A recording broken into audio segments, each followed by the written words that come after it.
There is a lot of conversation around how the hijacking of IC814 has been portrayed in the latest web series. Here are some of the unknown and untold stories around this entire fateful event back in 1999.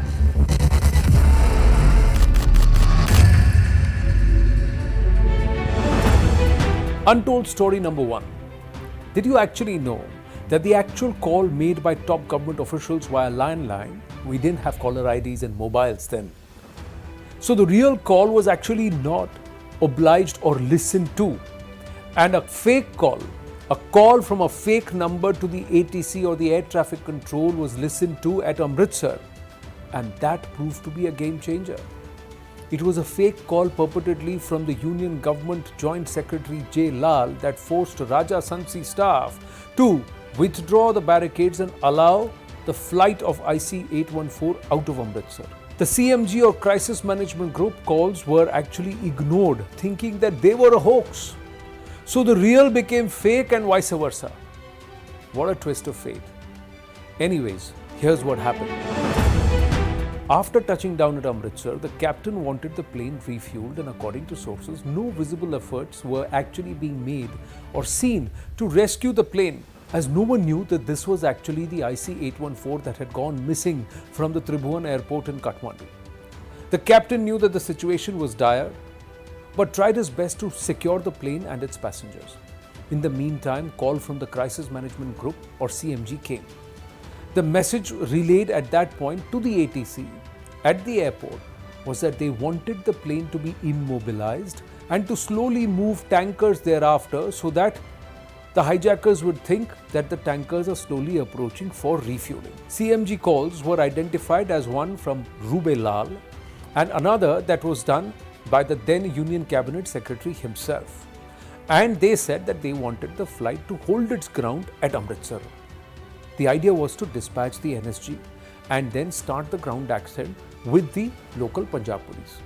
Suddenly another call comes from a number and they said that the plane should be fueled immediately, and the airport authorities acted immediately on those directions, perhaps not realizing that this call that they were responding to was actually fake and perhaps was done by the ISI to mislead authorities, saying that it was a joint secretary from the Ministry of Civil Aviation and he identified himself as J. Lal. He also directed the authorities to give a clear path to this entire flight immediately. The Amritsar airport was anyways in a state of confusion. There was chaos. Things were all over the place. It was evening time, situation chaotic. There was a shortage of staff, stretched, tensed and confused.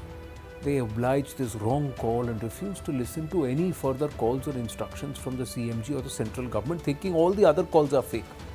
Thus, the IC814 that should actually have been grounded in Amritsar itself was allowed to take off and head out towards its next destination that eventually ended up being beyond the Indian airspace.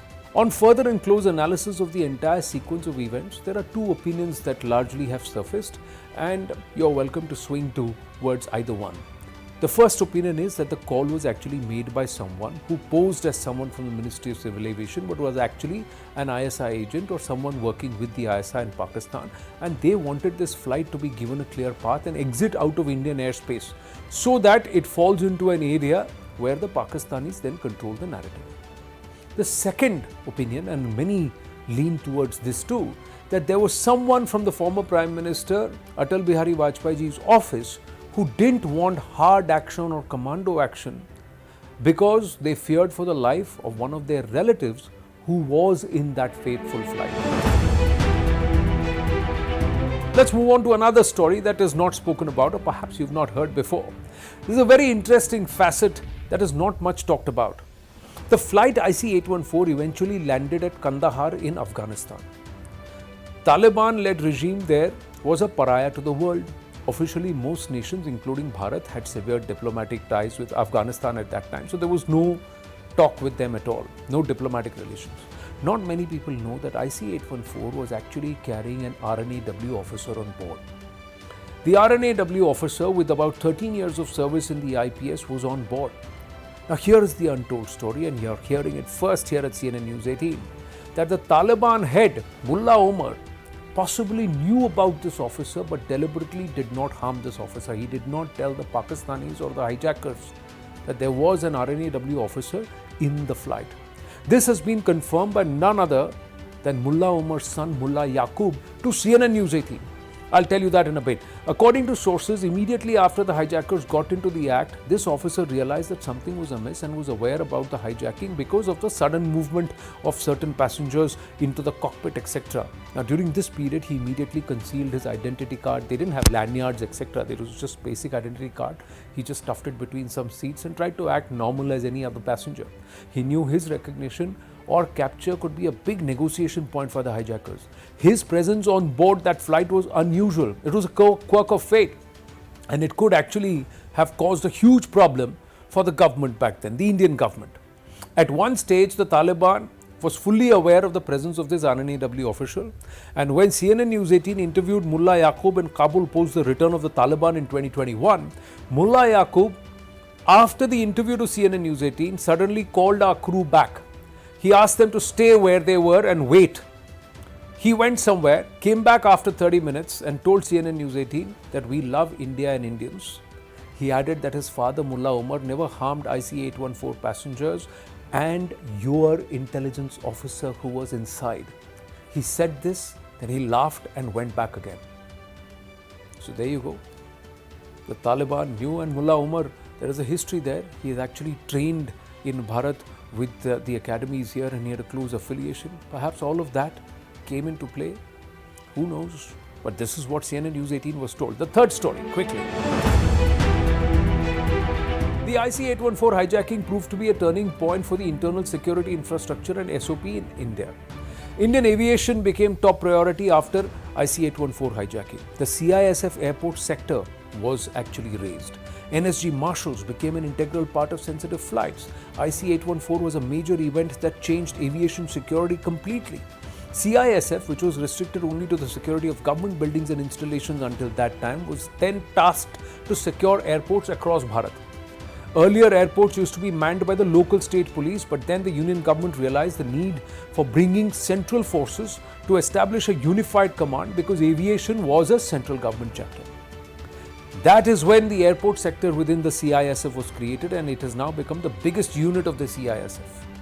Similarly, NSG, whose job was to conduct anti-hijacking operations, was not sent to Amritsar because a timely decision was not taken at that time, and reportedly there was a delay for them to travel from Manesar to the airport, which proved a critical factor.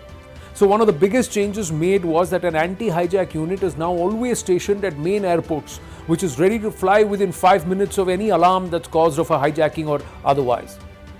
After this, NSG hubs were also opened across Bharat to do such operations and also to minimize the response time. The Parliament attacks of 2001 and the 26/11 Mumbai attacks were also important contributing factors. After IC814 incident, it is now mandatory for air marshals to be on board sensitive flights in any numbers and be fully equipped. And according to sources, even the flight crew are not aware of these marshals nowadays, and much of the operational details are not available in public domain.